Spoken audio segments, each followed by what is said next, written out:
பெரிய பாதை என்பது பகவான் ஐயப்ப சுவாமியே கால்களால் நடந்து சென்ற பாதை. அதனால்தான் அந்த பாதையில் செல்வது மிகவும் மகத்துவமும் விசேஷமும் கொண்டது.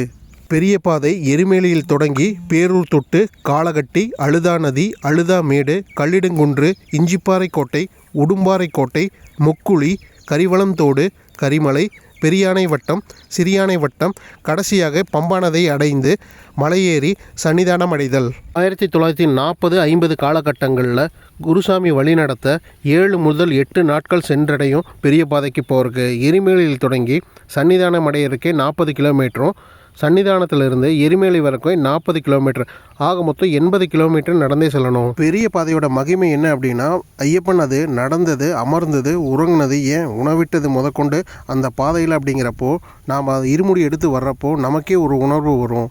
மூலிகை காற்றும் இயற்கையான வளங்களும் கன தேவதைகளும் நமக்கு பாதுகாப்பாக கூட வருவாங்க. எத்தனை முறை மலைக்கு போயிருந்தாலும் ஒரு தடவைனாச்சும் பெரிய பாதையில் போகிறது சால சிறந்தது.